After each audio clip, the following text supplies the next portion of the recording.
ಮಿತ್ರ ನಮಸ್ಕಾರ. ರಘುಟೆಕ್ ಚಾನಲ್ಗೆ ತಮಗೆ ಪ್ರೀತಿಯ ಸ್ವಾಗತ. ಇವತ್ತು ನಾವು ತಿಳಿಯೋಣ ಹೇಗೆ ನಮ್ಮ K2ನಲ್ಲಿ 0 ಆಗಿರ್ತಕ್ಕಂಥ ಅಲಾಟ್ಮೆಂಟ್ ಯಾಕೆ ಹೀಗಾಯಿತು ಅನ್ನೋವಂಥ ಪ್ರಶ್ನೆ ನಮ್ಮಲ್ಲಿದೆ. ಇದರ ಜೊತೆಗೆ ಮಹತ್ವವಾಗಿರ್ತಕ್ಕಂಥ ವಿಷಯ ಏನಪ್ಪ ಅಂತ ಹೇಳಿದರೆ, ನಾವು ಮಾಡಿರ್ತಕ್ಕಂತಹ ಬಿಲ್ಲುಗಳು ಕೂಡ ಇಲ್ಲಿ ಡಿಸ್ಕಾರ್ಡ್ ಆಗಿದೆ ಅಥವಾ ಆ K2 ಕಡೆಯಿಂದನೇ ಅದು ಡಿಸ್ಕಾರ್ಡ್ ಆಗಿರುತ್ತೆ. ಈ ವಿಷಯ ಬಹಳಷ್ಟು ಜನರಿಗೆ ಗೊತ್ತಿಲ್ಲ ಯಾಕೆ ಹೀಗಾಯಿತು ಅಂತ. ಹಾಗಾದರೆ ಯಾಕೆ ಹೀಗಾಯಿತು ಅನ್ನೋವಂಥದ್ದನ್ನು ತಿಳಿಯೋದಕ್ಕೂ ಮುಂಚಿತವಾಗಿ ನೀವಿನ್ನು ನಮ್ಮ ರಘುಟೆಕ್ ಚಾನಲ್ನ ಸಬ್ಸ್ಕ್ರೈಬ್ ಮಾಡ್ತಾ ಇದ್ದೀರಿ, ಈ ಕೂಡಲೇ ಸಬ್ಸ್ಕ್ರೈಬ್ ಮಾಡ್ಕೊಳ್ಳಿ. ಇದೇ ತರಹದ K2 HRMS ಮಾಹಿತಿಗಾಗಿ ಬೆಲ್ ಐಕಾನ್ ಅನ್ನೋದನ್ನು ಮಾತ್ರ ಮರಿಬೇಡಿ. ಮಿತ್ರರೇ, ನಾವು ಇವತ್ತು ಹೇಳಕ್ಕೆ ಹೊರಟಿರ್ತಕ್ಕಂಥ ವಿಷಯ ಏನಪ್ಪ ಅಂತ ಹೇಳಿದ್ರೆ, ಸೆಂಟ್ರಲೈಸ್ಡ್ ಸ್ಯಾಲ್ರಿ ವ್ಯವಸ್ಥೆ ಜಾರಿ ಆಗ್ತಾ ಇರತಕ್ಕಂಥ ವಿಷಯದಲ್ಲಿ. ಅಂದರೆ ನಮ್ಮ ವೇತನ ಪಾವತಿಯಲ್ಲಿ ಮಹತ್ವವಾಗಿರ್ತಕ್ಕಂಥ ಬದಲಾವಣೆ ಆಗ್ತಾ ಇದೆ. ಆ ಬದಲಾವಣೆಗೋಸ್ಕರ ನಮಗೆ ಈಗಿರ್ತಕ್ಕಂತಹ ಅನುದಾನವನ್ನೆಲ್ಲವನ್ನು ಕೂಡ TP ಮತ್ತು ZP ಕಡೆಯಿಂದ ವಾಪಸ್ ಹೋಗಿದೆ. ವಾಪಸ್ ಹೋಗಿರ್ತಕ್ಕಂಥ ಅನುದಾನ ನಮಗೆ ನೆಕ್ಸ್ಟ್ ಅನುದಾನವಿಲ್ಲದೆ ಸ್ಯಾಲ್ರಿ ಆಗುತ್ತೆ. ಇದು ಈಗಾಗಲೇ ನಮ್ಮ ಬೇರೆ ಬೇರೆ ಡಿಪಾರ್ಟ್ಮೆಂಟ್ಗಳಲ್ಲಿ ಕೂಡ ಜೂನ್ ತಿಂಗಳಿಂದ ಈ ವ್ಯವಸ್ಥೆ ಜಾರಿಯಾಗಿದೆ. ಅದರಲ್ಲಿ TP ಮತ್ತು K2 ಅಂದರೆ ಖಜಾನೆ ಇಲಾಖೆ ಏನಿದೆಯಲ್ಲ, ಆರ್ಥಿಕ ಇಲಾಖೆ, ಅವರಿಗೂ ಕೂಡ ಸೆಂಟ್ರಲೈಸ್ಡ್ ಸ್ಯಾಲ್ರಿ ವ್ಯವಸ್ಥೆ ಆಗಿದೆ. ಸೊ ಇಲ್ಲಿ ನಿಮಗೆ ಸ್ಯಾಲ್ರಿಗೆ ಪಾವತಿ ಆಗ್ತಾ ಇರ್ತಕ್ಕಂತಹ ಹೆಡ್ ಆಫ್ ಅಕೌಂಟ್ ಏನಿದೆಯಲ್ಲ, ಸೊ ಇಲ್ಲಿ ಫಾರ್ ಎಕ್ಸಾಂಪಲ್ ನಮ್ಮ ಹೆಡ್ ಆಫ್ ಅಕೌಂಟ್ ಬಂದುಬಿಟ್ಟು ಇಲ್ಲಿ ಮೊದಲನೇ ಆಪ್ಷನಲ್ಲಿ ಕಾಣ್ತಾ ಇದೆಯಲ್ಲ, ಅದು ನಮ್ಮ ಹೆಡ್ ಆಫ್ ಅಕೌಂಟ್ ಇದೆ. ನಮ್ಮಲ್ಲೂ ಕೂಡ ಇದ್ದಂಥ ಎಲ್ಲ ಅಮೌಂಟು ಕೂಡ ಅಲ್ಲಿ 0 ಆಗಿದೆ. ಫಂಡ್ ರಿಮೈನಿಂಗ್ 0 ಕಾಣ್ತಾ ಇದೆ, ನೀವು ಗಮನಿಸ್ಬೋದು. ಸೊ ಇನ್ನು ಉಳಿದ ಎಲ್ಲವೂ ಕೂಡ ಹೀಗೆ ಇರುತ್ತೆ. ಇಲ್ಲಿ ಕೇವಲ ನಮಗೆ ಅನುದಾನದ ಬಿಲ್ಲುಗಳನ್ನು ಬಿಟ್ಟರೆ ಬೇರೆ ಯಾವ ಬಿಲ್ಲುಗಳು ಕೂಡ ಇಲ್ಲಿ ಮಾಡೋದಕ್ಕೆ ಅವಕಾಶ ಇರೋದಿಲ್ಲ K2ನಲ್ಲಿ. ಅದರ ಜೊತೆಗೆ ಮುಖ್ಯವಾಗಿ ನಮಗೆ ಈ ಪೆನ್ಷನರ್ ಇರ್ತಾರಲ್ಲ, ಅಂದರೆ ರಿಟೈರ್ಮೆಂಟ್ ಆಗಿರ್ತಕ್ಕಂತಹ ನೌಕರರ ಸ್ಯಾಲ್ರಿಯನ್ನು ಮಾತ್ರ ಇಲ್ಲಿ ಅಂದರೆ ಸ್ಯಾಲ್ರಿ ಮೀನ್ಸ್ ಅವರ ಸೆಟಲ್ಮೆಂಟಿಗೆ ಸಂಬಂಧಪಟ್ಟಿರ್ತಕ್ಕಂಥ GIS, GPF, EL ಎನ್ಕ್ಯಾಶ್ಮೆಂಟ್ ಅವನ್ನು ಮಾತ್ರ ಇಲ್ಲಿ ಮಾಡ್ಕೋಬಹುದಾಗತ್ತೆ ಮತ್ತು ಅನುದಾನವನ್ನು ಮಾಡ್ಕೋಬಹುದಾಗತ್ತೆ. ಅದನ್ನು ಕೂಡ ಇದು ಸದ್ಯಕ್ಕೆ ಇರೋವಂಥದ್ದು. ಅದನ್ನು ಕೂಡ ನೆಕ್ಸ್ಟು ಹೋಗ್ತಾ ಹೋಗ್ತಾ ಸೆಂಟ್ರಲೈಸ್ ಮಾಡಿ ಒಂದೇ ಹೆಡ್ ಆಫ್ ಅಕೌಂಟಿನಲ್ಲಿ ನಮಗೆ ಸ್ಯಾಲ್ರಿ ಆಗುವಂತಹ ವ್ಯವಸ್ಥೆ ಜಾರಿ ಆಗ್ತಾ ಇದೆ. ಆ ಉದ್ದೇಶಕ್ಕೋಸ್ಕರ ಈ ಹಿಂದೆ ಈ ಹೆಡ್ ಆಫ್ ಅಕೌಂಟಿನಲ್ಲಿ ನಮ್ಮ ಇರ್ತಕ್ಕಂಥ ಎಲ್ಲ ಅನುದಾನವೂ ಕೂಡ ಹಿಂಪಡೆಯಲಾಗಿದೆ. ಇದನ್ನು ಮುಂಚಿತವಾಗಿಯೇ ಆದೇಶವನ್ನು ಮಾಡಿತ್ತು. ಆದರೆ ಅದು ಬಹಳ ತಡವಾಗಿ ನಮಗೆ ತಲುಪಿದ್ರಿಂದ ನಾವೆಲ್ಲ ಏನು ಮಾಡಿದ್ವಿ, ಬಿಲ್ಲನ್ನು ಮಾಡಿ ಟ್ರೆಜರಿ ಅವರಿಗೆ ಅದನ್ನು ಕಳಿಸ್ಕೊಟ್ಟಿದ್ದೀವಿ. ಹಾಗಾಗಿ ನಮಗೆ ಏಕಕಾಲಕ್ಕೆ ಆ ವಿಷಯ ತಲುಪಿದಾಗ ನಮಗೆ ಶಾಕ್ ಆಗಿದ್ದಂತೂ ನಿಜ.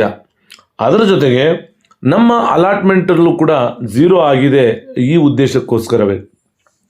ಸೊ ಇಲ್ಲಿ ನಮಗೆ ಏನು ವಿಷಯವನ್ನು ತಿಳಿಬೇಕು ಅಂತ ಹೇಳಿದ್ರೆ, ಇಲ್ಲಿ ನಾನು ಕೇಂದ್ರೀಕೃತ ವೇತನ ಪಾವತಿ ವ್ಯವಸ್ಥೆ ಇದೆಯಲ್ಲ, ಸೆಂಟ್ರಲೈಸ್ಡ್ ಸ್ಯಾಲ್ರಿ ಹೇಗಾಗತ್ತೆ ಅನ್ನೋವಂಥದ್ದನ್ನು ಕುರಿತು ಬೇರೆ ಬೇರೆ 2 ವಿಡಿಯೋಗಳನ್ನು ಮಾಡಿದ್ದೀನಿ. ಆ 2 ವಿಡಿಯೋಗಳು ನಮಗೆ ರಘುಟೆಕ್ ಚಾನಲಲ್ಲಿ ಸಿಗುತ್ತೆ. ಇದನ್ನು ನೀವು ಒಮ್ಮೆ ನೋಡ್ಕೊಂಬಂದು ಸೆಂಟ್ರಲೈಸ್ಡ್ ಸ್ಯಾಲ್ರಿ ಹೇಗೆ ಅನ್ನುವಂಥದ್ದನ್ನು ತಿಳ್ಕೊಳ್ಳಿ. ಇಲ್ಲಿ ಅದರ ಮುಂದುವರೆದ ಭಾಗವನ್ನು ಮುಂದುವರಿಸ್ತೀನಿ. ಸೊ ಇಲ್ಲಿ ಏನಪ್ಪ ಅಂತ ಹೇಳಿದ್ರೆ, ಮೊದಲಿಗೆ ನಮಗೆ ಸೂಪರ್ ಅಡ್ಮಿನಿಂದ 20ರಿಂದ 21ನೇ ತಾರೀಕು ಆ ಟೈಮ್ 21ನೇ ತಾರೀಕು ನಮಗೆ ಡ್ರಾಫ್ಟ್ ಬಿಲ್ ಜನ್ರೇಟ್ ಆಗಿರುತ್ತೆ.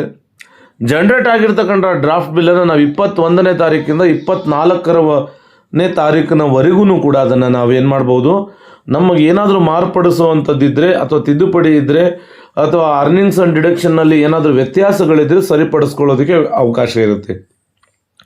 25ರ ಮೇಲ್ಪಟ್ಟು ನೀವೇನೂ ಮಾಡೋದಕ್ಕೆ ಆಗೋದಿಲ್ಲ. 27ಕ್ಕೆ ಈಗ ಅಲ್ಲಿಂದ ನೀವು ಏನು ಮಾಡ್ತೀರಪ್ಪ ಅಂತ ಅಂದರೆ, ಇಲ್ಲಿ HRMS 2ದಿಂದ ನಮಗೆ ನೇರವಾಗಿ ಅದೇನಾಗುತ್ತೆ, PAO ಅವರಿಗೆ ಹೋಗುತ್ತೆ. ಏನು ಲೆಕ್ಕಾಧಿಕಾರಿಗಳಿರ್ತಾರಲ್ಲ ಅವರಿಗೆ, ಅದು ಅಕೌಂಟ್ಸ್ ಆ್ಯಂಡ್ ಪೇ ಇದ್ದಾರಲ್ಲ ಅವರಿಗೆ, ಪೇ ಆ್ಯಂಡ್ ಅಕೌಂಟ್ಸ್ ಆಫೀಸರ್ ಇದ್ದಾರಲ್ಲ TP ಅವರಿಗೆ, ನೇರವಾಗಿ ನಮ್ಮ ಬಿಲ್ಲುಗಳು K2ಗೆ ಹೋಗದೆ ನೇರವಾಗಿ TP ಅವರಿಗೆ ಹೋಗುತ್ತೆ. TPಯಲ್ಲಿ ಒಂದೇ ಹೆಡ್ ಆಫ್ ಅಕೌಂಟಿನಲ್ಲಿ ಇರುತ್ತೆ. ಅಲ್ಲಿ ಈಗ ಅನುದಾನದ ಪ್ರಶ್ನೆನೇ ಬರೋದಿಲ್ಲ. ಬಹಳ ಜನ ನನಗೆ ಕಮೆಂಟ್ ಬಾಕ್ಸಲ್ಲಿ ಹಿಂದೆ ಹೇಳ್ತಾ ಇದ್ರು, ಸರ್ ಅನುದಾನ ಇಲ್ಲ ಅಂದರೆ ಹೇಗೆ ಬಿಲ್ ಮಾಡ್ತೀರಾ ಅಂತ. ಸೊ ಇಲ್ಲಿ ಅನುದಾನದ ಪ್ರಶ್ನೆಯೇ ಬರೋದಿಲ್ಲ. ಯಾಕೆ ಅಂತ ಹೇಳಿದ್ರೆ ನಮಗೆ ನೇರವಾಗಿ ಇಡೀ ತಾಲೂಕಿನ ಒಂದೇ ಹೆಡ್ ಆಫ್ ಅಕೌಂಟಿನಿಂದ ಇದು ಸ್ಯಾಲ್ರಿ ಡಿಡಕ್ಟ್ ಆಗೋ ಅರ್ನಿಂಗ್ಸ್ ಆ್ಯಂಡ್ ಡಿಡಕ್ಷನ್ ಸಂಬಂಧಪಟ್ಟಂತೆ ನಮಗೆ ಸ್ಯಾಲ್ರಿ ಸಂಬಂಧಪಟ್ಟಂತೆ ಒಂದು ಅಕೌಂಟಿಂದ ಎಲ್ಲರಿಗೂ ಕೂಡ ಏಕಕಾಲಕ್ಕೆ ಸ್ಯಾಲ್ರಿ ಆಗಿಬಿಡುತ್ತೆ. ನಮ್ಗೆ ಅನುದಾನದಲ್ಲಿ ಅವಶ್ಯಕತೆ ಬರೋದಿಲ್ಲ. ಟಿ ಪಿಯಲ್ಲಿ ಯಾವಾಗಲೂ ಕೂಡ ಅನುದಾನ ಇದ್ದೇ ಇರುತ್ತೆ. ಇದು ನಿಮ್ಮ ಗಮನದಲ್ಲಿ ಇರಬೇಕಾಗಿರ್ತಕ್ಕಂಥ ವಿಷಯ. ಹಾಗಾಗಿ ಆಯಾ ತಿಂಗಳ ಕೊನೆಯ ದಿನದಂದು ನಿಮಗೆ ಸ್ಯಾಲ್ರಿ ಕ್ರೆಡಿಟ್ ಆಗುತ್ತೆ. ಇದು ಪಕ್ಕ, ಇದರಲ್ಲಿ ಎರಡು ಮಾತಿಲ್ಲ. ಸೊ ಇದನ್ನು ಜೂನ್ ತಿಂಗಳಲ್ಲೇ ವ್ಯವಸ್ಥೆಯನ್ನು ಮಾಡಿದರು. ಆದರೆ ಇದು ಕೆಲವು ಡಿಪಾರ್ಟ್ಮೆಂಟ್ಗಳಿಗೆ ಮಾತ್ರ ಸಾಧ್ಯವಾಯಿತು. ಎಜುಕೇಷನ್ ಡಿಪಾರ್ಟ್ಮೆಂಟಿಗೆ ಇದು ಸಾಧ್ಯವಾಗಲಿಲ್ಲ. ಯಾಕೆ ಅಂತ ಹೇಳಿದ್ರೆ ಹ್ಯೂಜ್ ಎಂಪ್ಲಾಯೀಸ್ಗಳಿರುವಂಥದ್ದು, ಅತಿ ಹೆಚ್ಚಿನ ಎಂಪ್ಲಾಯೀಸ್ಗಳಿರುವಂಥದ್ದು ಎಜುಕೇಷನ್ ಡಿಪಾರ್ಟ್ಮೆಂಟ್ಗಳಲ್ಲಿ ಅದು ಸ್ವಲ್ಪ ತಡವಂತಲ್ಲ, ಸ್ಟೆಪ್ ಬೈ ಸ್ಟೆಪ್ ಆಗ್ತಾ ಇದೆ ಅಂತ ಹೇಳ್ಬೋದು. ಸೊ ಹಾಗಾಗಿ ಬಹುಶಃ ಈಗ ಜುಲೈ ತಿಂಗಳಲ್ಲಿ ನಿಮಗೆ ಸ್ಯಾಲ್ರಿ ಆಗುವಂಥದ್ದು ನಿಮಗೆ PAO ಅವರಿಂದಲೇ ಆಗತ್ತೆ. ಇದು ಗ್ಯಾರಂಟಿ.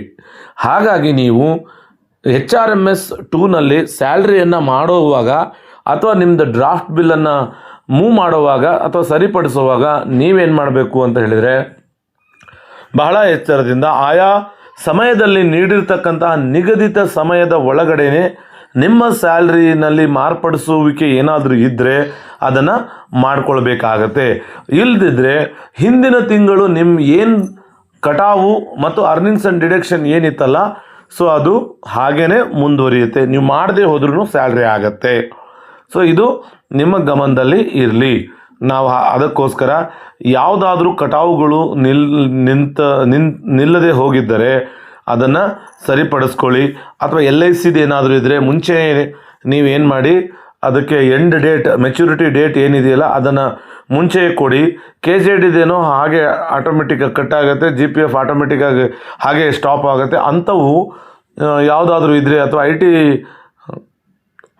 ಐ ಟಿನಲ್ಲಿ ಏನಾದರೂ ಬದಲಾವಣೆ, ಇನ್ಕಮ್ ಟ್ಯಾಕ್ಸ್ ಕಟ್ಟೋದ್ರಲ್ಲಿ ತಿಂಗಳ ಕಟ್ಟೋದ್ರಲ್ಲಿ ಏನಾದರೂ ಬದಲಾವಣೆಗಳಿದ್ರೆ ಅದನ್ನು ನೀವು ಆಯಾ ಸಮಯದಲ್ಲಿ ಬಿಲ್ ಬಿಟ್ಟಾಗಲೇ ಸರಿಪಡಿಸ್ಕೊಳ್ಬೇಕಾಗತ್ತೆ. ಹೆಚ್ಚು ಕಟಾವಾಗ್ತಿದ್ರೆ ನೀವು ಸರಿಯಾಗಿ ನೋಡ್ಕೊಳ್ಳಿ. ಸೊ ಇವೆಲ್ಲವನ್ನು ಕೂಡ ನಾವು ಬಹಳ ಜಾಗರೂಕತೆಯಿಂದ ಇಲ್ಲಿ ಜಾಗರೂಕತೆ ಅನ್ನೋದಕ್ಕಿಂತ ಸಮಯ ಪಾಲನೆ ಅಂತ ಏನು ಹೇಳ್ತೀವಲ್ಲ ಅದು ನಾವು ಇಲ್ಲಿ ತೋರಿಸ್ಬೇಕಾಗತ್ತೆ. ಈ ಹಿಂದೆ ಏನಾಗ್ತಾ ಇದ್ರು, ನಮ್ಮ ಡ್ರಾಫ್ಟ್ ಬಿಲ್ ಅಲ್ಲೇ ಇರ್ತಿತ್ತು. ನಾವು 30 ನೆಕ್ಸ್ಟ್ ಮಂತ್ 15ರಲ್ಲಿ ಯಾವಾಗಲೂ ಮಾಡ್ತಿದ್ವಿ. ಈಗ ಆ ರೀತಿ ಮಾಡೋ ಹಾಗೇ ಇಲ್ಲ. ಆಯಾ ಟೈಮಲ್ಲಿ ಸ್ಯಾಲ್ರಿ ಆಗಿಬಿಡ್ಬೇಕು, ಪ್ರೋಸೆಸ್ ಆಗಿಬಿಡ್ಬೇಕು. ಆವಾಗ ಮಾತ್ರ ಸೆಂಟ್ರಲೈಸ್ಡ್ ಸ್ಯಾಲ್ರಿಯಿಂದ ನಮಗೆ ಸರಿಯಾದ ಸಮಯಕ್ಕೆ ಸ್ಯಾಲ್ರಿ ಆಗೋದಕ್ಕೆ ಸಾಧ್ಯವಾಗುತ್ತೆ. ಆ್ಯಕ್ಚುಲಿ ಇದೊಂದು ಒಳ್ಳೆಯ ವಿಷಯನೇ ಆಗಿರುತ್ತೆ ನಮ್ಮ ಕರ್ನಾಟಕ ಸರ್ಕಾರಿ ನೌಕರರಿಗೆ. ಹಾಗಾಗಿ ನಾವು ಈ ಅಲಾಟ್ಮೆಂಟ್ ಏನಕ್ಕೆ ಹೋಗಿದೆ ಅನ್ನೋವಂಥದ್ದನ್ನು ನೀವು ಯಾರೂ ಭಯಪಡೋ ಅವಶ್ಯಕತೆ ಇರೋದಿಲ್ಲ. ಅಥವಾ ಇಲ್ಲಿ ಏನೋ ಗೊಂದಲವನ್ನು ಸೃಷ್ಟಿ ಮಾಡ್ಕೊಳ್ಳುವಂಥದ್ದು ಬೇಡ. ಇದು ನಮಗೆ ಸಿಹಿ ಸುದ್ದಿ ಅಂತಲೇ ನಾವು ಭಾವಿಸಿ ಸುಮ್ಮನಿರಬೇಕಾಗತ್ತೆ. ಯಾಕೆ ಅಂತ ಹೇಳಿದ್ರೆ ಇನ್ನು ಅರಿಯರ್ಸ್ ವಿಷಯಗಳಾಗಿರ್ಬೋದು ಅಥವಾ ಪಾರ್ಷಿಯಲ್ ಪೇ ವಿಷಯಗಳಾಗಿರ್ಬೋದು, ಇದನ್ನು ಕೂಡ ಮುಂದಿನ ದಿನಗಳಲ್ಲಿ ಹಾಗೇ ಮಾಡೋದಕ್ಕಾಗತ್ತೆ. ಸೊ ಸ್ಟೆಪ್ ಬೈ ಸ್ಟೆಪ್ ಈಗ ಸ್ಯಾಲ್ರಿಯನ್ನು ಮಾತ್ರ ಮಾಡಲಾಗ್ತಾ ಇದೆ. ಸೊ ಇದು ಎಲ್ಲವೂ ಕೂಡ ಒಂದೇ ದಿನದಲ್ಲಿ ಬದಲಾವಣೆ ಆಗೋದಿಲ್ಲ. ಹಾಗಾಗಿ ನೀವು ಎಷ್ಟೋ ಜನ HRMSನಲ್ಲಿ ನೀವು ಅನುಭವಿಸ್ತಾ ಇರ್ತಕ್ಕಂಥ ತೊಂದರೆಗಳನ್ನು ಕೇಳ್ತಾ ಇದ್ದೀರ. ಆದರೂ ಕೂಡ ನಮ್ಮ HRMS ಅಧಿಕಾರಿಗಳು ಅದನ್ನು ಕೇಳಿಕೊಂಡೇ ಬಂದರು ನಿಮ್ಮ ಅಹವಾಲುಗಳನ್ನ. ಆದರೆ ಇವೆಲ್ಲದಕ್ಕೂ ಕೂಡ ಒಂದು ಸರ್ಕಾರದಲ್ಲಿ ಆಗ್ತಾ ಇರ್ತಕ್ಕಂಥ ಬದಲಾವಣೆಯ ಪ್ರತಿರೂಪವೇ ಹೊರತು ಇಲ್ಲಿ ನಮಗೆ ತೊಂದರೆ ಅಂತ ಭಾವಿಸಬಾರ್ದು. ಸೊ ಈ ಸಂದರ್ಭದಲ್ಲಿ ಅದನ್ನು ಹೇಳ್ತಾ, ಸೊ ಇಲ್ಲಿಗೆ ಬಹುಶಃ ನಿಮಗೆ ಈ ವಿಡಿಯೋ ಉದ್ದೇಶ ಅರ್ಥ ಆಗಿದೆ ಅಂತ ಅನಿಸುತ್ತೆ. ನಿಮಗೆ ನಾನು ಹೇಳಿದ್ದೆಲ್ಲ ಮಾಹಿತಿನೂ ಕೂಡ ಅರ್ಥ ಆಗಿದೆ ಅಂತ ನಾನಂತೂ ಭಾವಿಸ್ತೀನಿ. ಸೊ ಇಲ್ಲಿಗೆ ಈ ವಿಡಿಯೋವನ್ನು ಮುಗಿಸೋಣ. ವಿಡಿಯೋನಲ್ಲಿ ನಿಮಗೆ ಮಾಹಿತಿ ಇಷ್ಟವಾಗಿದ್ದರೆ ದಯವಿಟ್ಟು ಲೈಕ್ ಮಾಡಿ, ಶೇರ್ ಮಾಡಿ, ಸಬ್ಸ್ಕ್ರೈಬ್ ಮಾಡೋದನ್ನು ಮಾತ್ರ ಮರಿಬೇಡಿ. ಧನ್ಯವಾದಗಳು.